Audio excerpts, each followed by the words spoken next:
Hello everyone, welcome back to knowledge for future study YouTube channel. आज के session में हम लोग कर्नाटक चुनाव के बारे में डिस्कस करेंगे। आपको पता है कर्नाटक में चुनाव होने वाले हैं।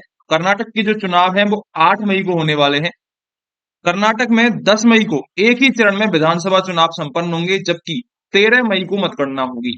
224 सीटों वाली विधानसभा में वर्तमान में भाजपा के पास कितने विधायक हैं? 119 विधायक हैं। कांग्रेस के पास 75 विधायक हैं और जदयू के पास 28 सीटें हैं। ठीक है, तो 10 मई को यहाँ पर एक ही चरण में विधानसभा चुनाव संपन्न हो जाएंगे। और एक और फैक्ट बता देता हूं मैं आपको, यहाँ पर more women voters than men in half of Karnataka assembly seats. जो कर्नाटक की हाफ असेंबली सीट्स है ना, विधानसभा सीटें हैं, उसमें वुमेन वोटर्स की जो संख्या है वो ज्यादा है मेन वोटर्स की तुलना में।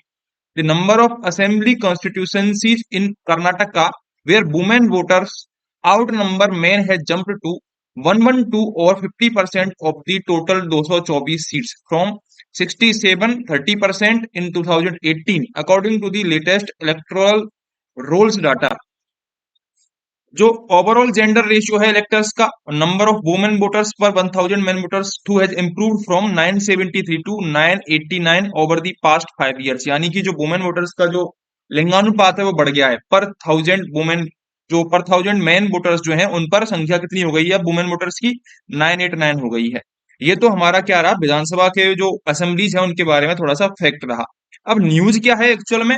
देखो, चुनाव होने वाले हैं तो कांग्रेस पार्टी और बीजेपी पार्टी दोनों अपने अपने मैनिफेस्टो लेके आएंगे। ठीक है, चुनाव से पहले दोनों में चुनावी जंग भी चलेगी, बहुत सारे मुद्दे भी उछलेंगे। तो उन्हीं मुद्दों में से कुछ हम मुद्दों पर चर्चा आज करेंगे कि उन्होंने अपने अपने मैनिफेस्टो में क्या क्या लेकर आए हैं। कांग्रेस की बात करें तो कांग्रेस ने कर्नाटका पोल मैनिफेस्टो जारी किया है। अपना कब जारी किया है? ट्यूसडे को, एक दिन बाद। जब बीजेपी ने किया मंडे को और इसने कांग्रेस ने किया ट्यूसडे को।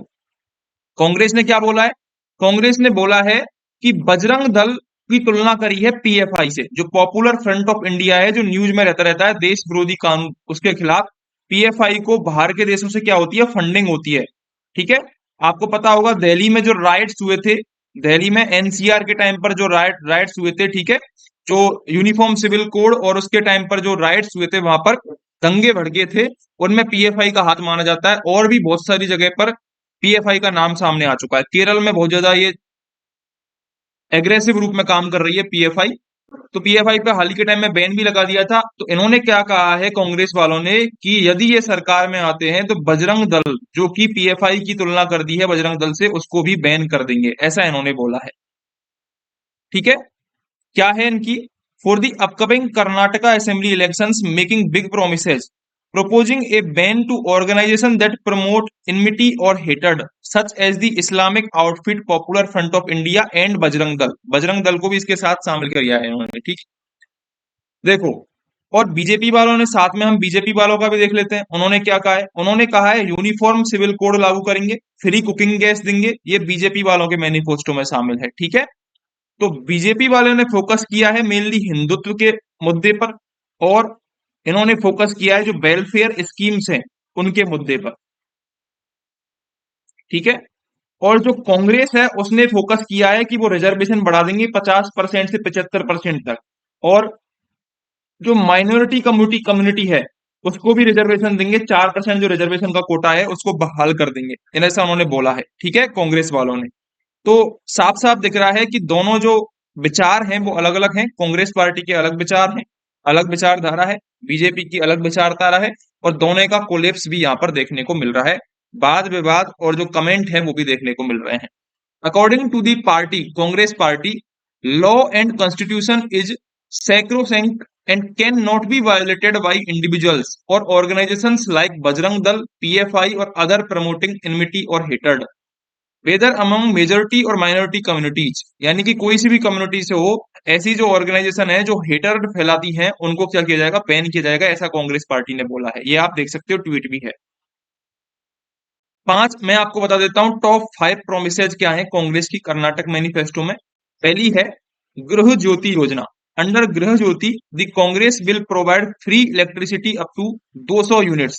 आपको पता होगा राजस्थान में जो कांग्रेस सरकार है, गहलोत जी की सरकार है, उसकी जितनी भी योजनाएं हैं उनकी कॉपी आपको यहाँ पर देखने को मिलेगी कर्नाटक चुनाव में। बाद में मैं आपको गहलोत जी का वो भी बताऊंगा कि उन्होंने क्या कमेंट किया है चुनाव पर। तो 200 यूनिट की बिजली फ्री होगी गृह ज्योति योजना में। दूसरी योजना है Gruha Lakshmi. Under this the Congress has promised to provide rupees 2000 to each women head of family. जो प्रत्येक जो महिला हेड है फैमिली की, उसको 2000 रुपए दिए जाएंगे प्रति मंथ, ये बोला गया है कांग्रेस की तरफ से। तीसरा क्या है? अन्न भाग्य योजना। Every person in below poverty line, जो बीपीएल में फैमिलीज आती हैं, उनको 10 किलोग्राम ऑफ फूड मिलेगा पर मंथ। फूड ग्रेन्स मिलेगा, गेहूं मिलेगा। युवा निधि योजना के अंतर्गत 3000 will be provided per month to unemployed graduates. जो अनएम्प्लॉयड ग्रेजुएट्स हैं उनको 3000 रुपए पर मंथ दिए जाएंगे। और 1500 will be given to unemployed diploma holders under Yuva Nidhi योजना। शक्ति स्कीम क्या है? The Congress has promised to provide free travel to all women throughout the state in regular KSRTC and BMTC buses. जो महिलाएं हैं उनको फ्री ट्रेवल करवाया जाएगा कांग्रेस ने शक्ति स्कीम के द्वारा। ये 5 मेजर मेजर स्कीम्स हैं। इसके अलावा मैं बता चुका हूं, आरक्षण की बात करी है कांग्रेस ने माइनॉरिटी कम्युनिटी के लिए, एससी एसटी का आरक्षण बढ़ाने की बात की है, और भी बहुत सारे वेलफेयर फंडर स्कीम्स पर कांग्रेस ने बात करी है। वो आप प्रॉपर मैनिफेस्टो जाकर देख सकते हो। ये मैंने मेजर 5 जो वो उनकी घोषणा है वो बता दी है। इसके अलावा बीजेपी की घोषणाएं भी देख लेते हैं हम एक बार। बीजेपी ने क्या घोषणाएं करी हैं? उन्होंने बोला है free cooking gas cylinders every year to all BPL. BPL परिवारों को 3 फ्री कुकिंग गैस सिलेंडर दिए जाएंगे, ऐसा उन्होंने बोला है। कब दिए जाएंगे? 3 इन्होंने बोला है, उगाड़ी पर, गणेश चतुर्थी पर और दीपावली पर। 3 त्योहार जो आते हैं उन पर दिए जाएंगे। दूसरा है अटल आहार केंद्र। इस स्कीम के थ्रू जो अफोर्डेबल और हाइजेनिक फूड प्रोवाइड करवाया जाएगा in every ward of all municipal corporations. जो म्युनिसिपल कॉर्पोरेशंस हैं उनके प्रत्येक वार्ड में कैंटीन खोली जाएगी। तीसरी है Poshan scheme. Every BPL family in state will get a free half a litre of नन्नी मिल्क।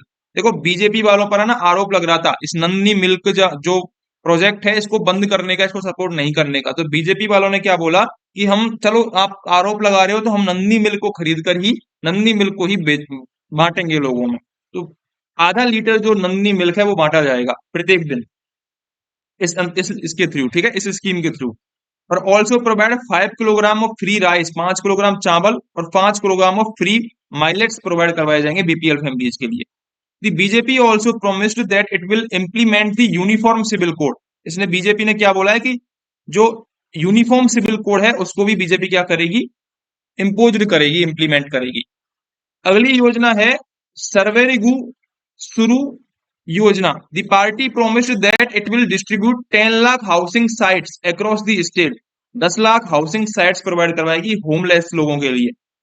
विश्वेश्वरैया विद्या योजना, इसके थ्रू, इस स्कीम के थ्रू जो state government will unite with private institutions to modernize state run schools in Karnataka. जो कर्नाटका में school हैं state के द्वारा चलाए जाने वाले, उनको क्या किया जाएगा? मॉडर्नाइज किया जाएगा प्राइवेट स्कूलों के साथ मिलकर। BJP will also provide financial incentives for those who prepare for the competitive exams. जो आपको पता होगा राजस्थान में भी एक योजना है ऐसी, अनुप्रति योजना, उसकी तर्ज पर ही कॉम्पिटिटिव एग्जाम्स की तैयारी करने वालों के लिए फाइनेंशियल इंसेंटिव दिया जाएगा। और for people of Bengaluru the BJP has promised ease of life and cohesive transportation network. जो ट्रांसपोर्टेशन नेटवर्क है वो प्रोवाइड करवाया जाएगा। ये तो बीजेपी ने भी बोला है, कांग्रेस वालों ने भी बोला है, दोनों ने बोला है, ठीक है।